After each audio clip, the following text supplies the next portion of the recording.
Hi everyone, প্রতিদিনই ভাবি per day একটা না একটা মিনি ব্লগ দেবো, বাট হয়ে ওঠে না।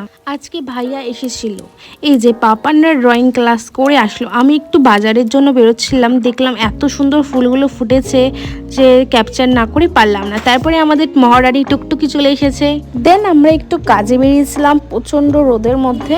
কাজ সেরে আমরা গেলাম গিফটের দোকানে। ওর একটা ফ্রেন্ডের বার্থডে ছিল, তাই গিফট কিনতে গেছিল। আর এখানে দেখতেই পাচ্ছ কত কিউট কিউট টেডি। আমার এই রাধাকৃষ্ণটা খুব পছন্দ হয়েছিল, তো ও ডিসাইড করে পারছিল না যে ও ফ্রেন্ডের জন্য কি নেবে। বাই দ্য ওয়ে একটা টেডি বিয়ার নিয়েছিল। তোমরা তো জানোই আমরা দুজন বেরোবো এবং মিষ্টির দোকানে ঢুকবো না তা কখনো হয় না। আমরা মিষ্টির দোকানে অবশ্যই ঢুকবো এবং ম্যাঙ্গো কালাকার অবশ্যই খাবো। তো ও খাইয়েছিল লুচি এবং ম্যাঙ্গো কালাকার। এখানে দুটো তিনটে কালার নিয়েছিলাম, আর খুব টেস্টি লেগেছিল মিষ্টিগুলো।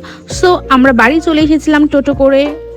আর টোটোতে ওকে এটাই বলছিলাম, ইয়োগা টিচার মিষ্টি খাচ্ছে, আমি সেটা বলেই হাসাহাসি করছিলাম। তো বাড়িতে এসে লাঞ্চ করে আর আমার মিষ্টি খেতে প্রচুর ভালো লাগে, তো বিকেলবেলায় এনেছিল এটা হচ্ছে ভেজ মোমো। ওই জন্য আমরা একটু খাটে বসে খাচ্ছি।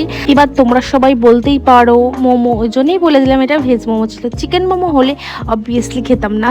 আর যেই দোকানের থেকে ভেজ মোমো আনে সেই দোকানের ধোকলা এবং পাপড়ির চাটও খুব সুন্দর খেতে, আর আমার তো খুবই ভালো লাগে। এই দোকানটা পুরোপুরি ভেজিটেরিয়ান। আর বিকেলে কিছু ভারী খেলে রাতে বেশিরভাগ স্কিপ করে যায়, খেতে ভালো লাগে না। তো ভিডিওটা এই পর্যন্ত কেমন লাগলো অবশ্যই জানাবে। তাড়াতাড়ি ভিডিও আসছে, বাই।